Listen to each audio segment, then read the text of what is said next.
فالفارقات فرقا فالملقيات ذكرا عذرا أو نذرا إنما توعدون لواقع فإذا النجوم طمست وإذا السماء فرجت وإذا الجبال نسفت وإذا الرسل أقتت لأي يوم أجلت ليوم الفصل وما أدراك ما يوم الفصل ويل يومئذ للمكذبين صدق الله العظيم.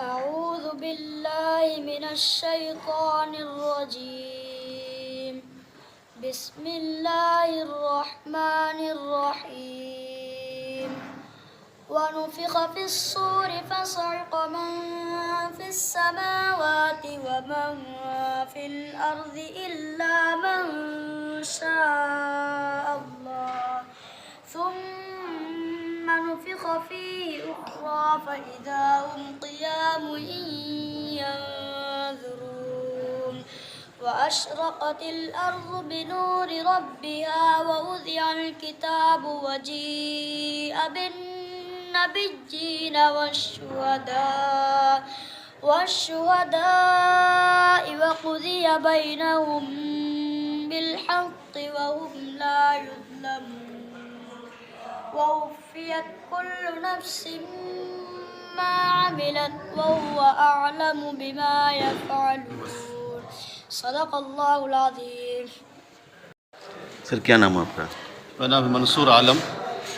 جی سر، کس مدرسے کی اگر بات کی جائے تو ہم لوگوں نے دیکھا نا کہ ایک مختصر علیل میں اس مدرسے نے ایک نمایاں کام انجام دیا ہے اور کافی حفاظ کرام کو ہم لوگوں نے دیکھا کہ یہ اپنے میدان عمل میں لا رہے ہیں. میں چاہتا ہوں کہ ہمارے ناظرین کو آپ مدرسہ کے سنگ بنیاد کے بارے سے اب تک بتائیں کہ اس مدرسے کی سنگ بنیاد کب رکھی گئی اور اب تک آپ لوگ کہاں تک پہنچے ہیں؟ اس مدرسے کی جو سنگ بنیاد ہے 2008 کی رکھی گئی. الحمدللہ 2008 سے مسلسل مدرسہ چلتا ہے اور جو ہے لاک ڈاؤن میں مدرسہ بند ہی نہیں ہوا تھا. اور ہر سال بچے یہاں حفظ مکمل کرتے ہیں اور جو ہے بیٹھک سنانے کے رواج الحمدللہ 1-2 سال سے شروع ہوا ہے. جیسے کہ اس سال ایک بچے اور ایک بچے نے جو ہے پورا مکمل قرآن کریم کو ایک بیٹھک میں سنایا. اور تمام احباب سے دعا بھی ہے کہ آپ حضرات دعا کریں. یہ بیٹھک کی اگر بات کی جائے تو کون کون لوگ شامل ہوئے تھے اس بیٹھک میں؟ کہاں کہاں سے علماء کرام آئے تھے؟ یہ ہمارے ایک اطراف کے جو سامنے ایک منپورہ گاؤں ہے اسی نتوڑیا تھانہ کے علاقے میں، وہاں کے جو پرانے مسجد ہے خطیب امام حضرت مولانا شمس الحق صاحب حافظ و قاری حضرت نے جو بچی کے سنی. اور جو ہے ہماری جو ایک بستی ہے مرولیا جو ہتھوڑی تھانہ کے ہے حافظ و قاری عبداللہ صاحب مرولیا، انہوں نے بچے کے سنی. اس بچے میں بھی کتنے بچے زیر تعلیم ہیں؟ اس مدرسے میں بھی لگ بھگ 110 بچے زیر تعلیم ہیں. اور کتنے مدرسین ہیں؟ مدرسین 6 ہیں، اب باورچی 2 ہے، اسٹاف جو ہے 2 ہے. اور کیا تعلیم آپ لوگ دے رہے ہیں؟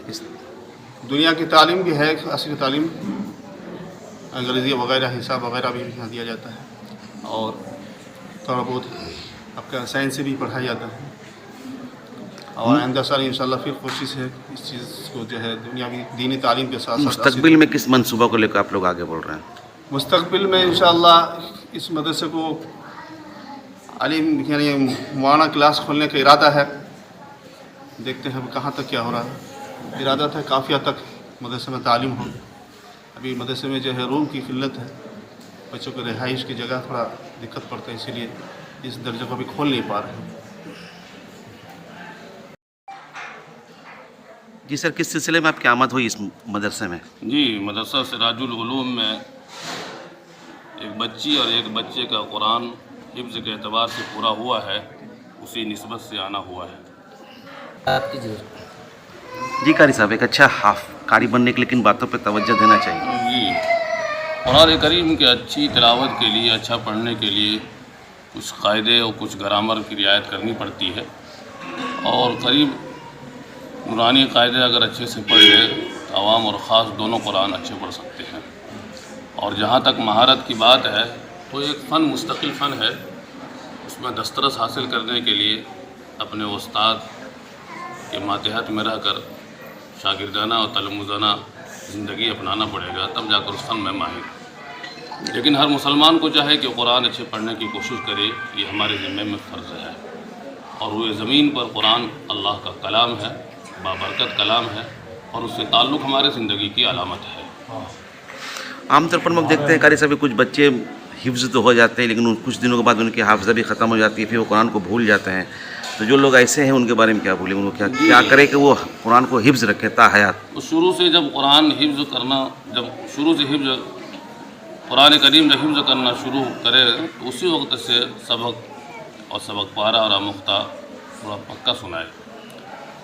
سبق اگر پختہ ہے, اس کے بعد سبق پارہ پختہ ہے, آموختہ پختہ ہے, تو انشاءاللہ دور پھر اس کے اندر نکھار پیدا کرتا ہے. جو قرآن کریم کو 1 پارہ 2 پارہ 10 پارہ جیسے آج بچی اور بچے نے بیٹھک میں قرآن سنایا ہے, دراصل اس کے سبق اور اس کے سبق پارہ اور آموختہ کے اوپر یہ قرآن کی یادداشت. پھر یہ کہ قرآن حفظ کرنے کے بعد قرآن یاد بھی ہو جائے پڑھنے زمانے میں, تو اب اس سے دوری اپنانا یہ ہمارے ذمے میں نہیں ہے, بلکہ جتنی قربت ہو, قرآن جتنی تلاوت کرے, قرآن کو جتنا اپنی زندگی میں عملی اعتبار سے اس کو داخل کرے, اتنی ہی قرآن یاد بھی رہے گا اور عملی زندگی کے اندر نکھار بھی پیدا ہوگا.